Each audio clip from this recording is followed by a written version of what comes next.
Preschool years are considered to be a critical stage, as this is when young children start developing new socio-emotional, motor and cognition skills. The gaining of these skills is, however, dependent on the kinds of food children are fed at home and at kindergarten. Nutrient deficiencies have severe consequences on a child's physical growth and brain development. And 1 in 4 South African children has stunted growth. We're now joined by dietitian Conny Sethaelo to share more on nutritional requirements for your little ones. Conny, a very good morning. Thank you so much for joining us. Welcome. Thank you so much for having me. Tell us why it's so important for children to eat well from the ages between 3 and 5. It is quite important, simply because during that time, this is where we see a lot of development happening. Brain development, a whole of physical development as well. So it is important that we make sure that all these developments are supported by the right type of nutrition. Yes. So if we fail or if we miss the step, this is quite a problem for a child and can have lifelong consequences. What kind of consequences could it have? Yeah, as I said, we're talking about brain development here, and they need these cognitive skills at that particular time. So they need to be able to interact with other children. They need to be able to develop all the motor social, motor skills, and even just emotionally as well, to be able to interact with other children at this particular age. And what's the impact of poor nutrition on early childhood development? As I said, these developmental stages or requirements, they are supported by the right type of nutrition. So if the child is not fed a nutrient-dense diet that is rich in vitamins and minerals, they are definitely going to suffer in the long term. They'll have a delayed cognitive development, they'll have less energy, they'll feel less hazy, the energy will just not be there for them to be able to interact with the others and to also be able to make sure that they develop what they need to develop at that particular time.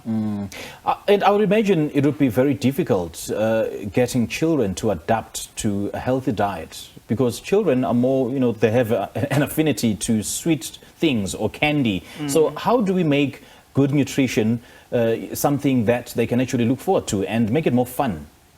I think the best thing is to walk the talk as the parent. It is difficult because, of course, we've had our ministers in the past. But as a parent, you need to make sure that you model what you want your kids to do or to eat as well. So you encourage that, you make it creative, you make it a playful thing. I know they hate vegetables, they hate fruit. Like you said, they'll prefer candy more than anything. But let that not be what is just in their diets. Encourage that, make it creative. Make it fun and playful, So we shouldn't force them to eat fruits and veggies? Force is a very heavy word. Yeah, I think we must just encourage them. And if they see us doing it as parents, and they see us modeling that as parents, I'm sure that they would be encouraged to do the same. And from a dietitian point of view, how does the importance of eating well tie in play and sensory stimulation? As I said, they are preschoolers. Yes. They need to interact with other children. So if they are fed a nutrient-dense diet, a nutrient-dense diet, a diet that's high in vitamins and minerals relative to the weight of that particular food, they get more energy. They're able to be energized. They're able to climb trees, play with other kids, explore more, and things like that. And also, if you give them food that allows them to explore different textures, it gives brings out some excitement to them as well. How the sound of a carrot crackling, the sound of you breaking a cracker or breaking that stimulates their sensory elements. And in the long term, it also helps with language development, because this is a stage where they're also acquiring a lot of vocabulary, because they're with a different set of people. It's no longer just the parents at home or the siblings at home, but it's a bigger spectrum of people.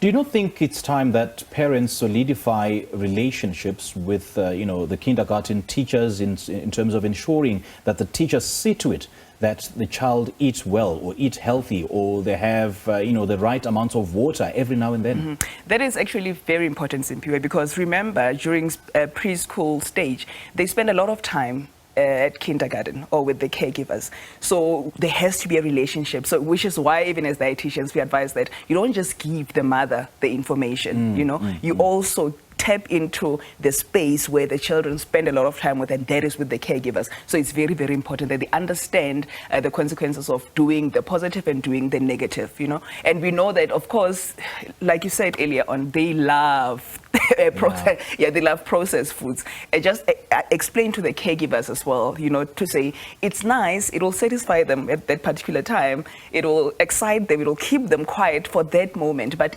remember that as soon as that energy spike comes through, you are also going to now be in trouble. Yeah, of course, So it's okay at that particular moment, but in the long term, it's not going to be beneficial for them as well, even as caregivers. So it's very important that we make the right balance and we educate all the relevant people or parties within this. Here is where it gets challenging. So, because some parents are very particular about what their children eat, especially if they're not within, you know, their purview or within their eyesight. So, some parents do not want children to eat anything else other than what they've put in their scuff tins or in their lunch boxes. So, if the child maybe finishes the food early and gets hungry during the day, should the caregivers or the kindergarten teachers, you know, offer some food, which some parents may frown upon? Unfortunately, the child will be hungry at that particular stage, and you can't just look at the others eating and yours is not eating.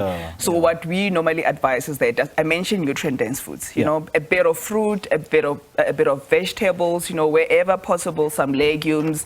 You know, just try to encourage that. I don't think any parent would have a problem with any of that.